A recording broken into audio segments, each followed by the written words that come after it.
Praise the lord. అందరికీ వందనాలు తెలియజేస్తున్నాను. ఈరోజు దేవుడు ఇచ్చినటువంటి వాగ్దానము యెషయా గ్రంథము 40వ అధ్యాయం 31వ వచనంలో వ్రాయబడినట్టుగా, ధైర్యం తెచ్చుకొని నీ హృదయమును నిబ్బరంగా నుంచుకొనుము. దేవునికి మహిమ. నీవు ఏ విషయంలోనైనా అలజడవుతున్నావా, అధైర్యంగా ఉంటున్నావా, లేకపోతే నీ హృదయంలో కలవరం చెందుతూ ఉన్నావా? దేవుడు అంటున్నాడు, నువ్వు ధైర్యం తెచ్చుకో, నీ హృదయంను నిబ్బరంగా ఉంచుకో, భయపడొద్దు.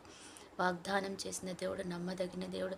ఈరోజు నువ్వు నిబ్బరంగా ధైర్యంగా ఉండు, నువ్వు ధైర్యంగా ఉండు, నువ్వు రేపటి దినాన్ని అద్భుతం చూస్తావు అంటున్నాడు. నిజమే కదా.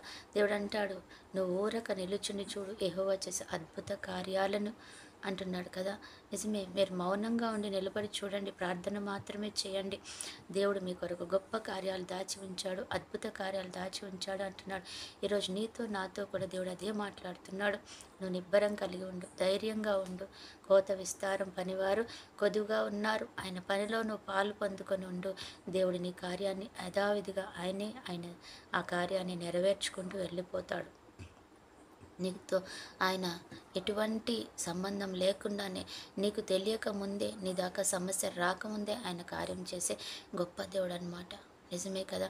కానా విందులో నీళ్లు ద్రాక్షారసం చేశాడు. ఆ గృహ యజమానికి ఆ విషయం తెలియదు. ఎందుకు అంటే ఆయన ఆ విందులో పాల్గొన్నాడు, ఈయనని పిలిచాడు, ఆయన నిబ్బరంగా ఉన్నాడు. నా యేసయ్య నాకు తోడుగా ఉన్నాడని ఆ యజమానికి తెలియకముందే, ఆయన సమస్యను ఆయన దగ్గర రాకముందే ఈయన పరిష్కారం చేసేశాడు. ఈరోజు నీతో కూడా దేవుడు అంటున్నాడు, నీ యొద్దకు రాకముందే, నిన్ను అలజడి చేయకముందే, నువ్వు కలవరం కాకముందే కూడా దేవుడు నీకు ఆ సమాధానాన్ని తెలియజేస్తాడు. నీకు తొందర లేకుండా ముందే దాన్ని తొలగించి వేస్తాడు. నీకు అపనమ్మకం లేకుండా ఉండేందుకే ఆయన నీ కార్యాలన్నిటినీ ఆయన చేస్తున్నాడు. నువ్వు భయపడొద్దు. నిజమే. దేవాది దేవుడు అంటున్నాడు, నువ్వు దాని గురించి నువ్వు వేదన చెందక ముందే నేను అక్కడ పరిష్కారాన్ని ఇచ్చేశాను.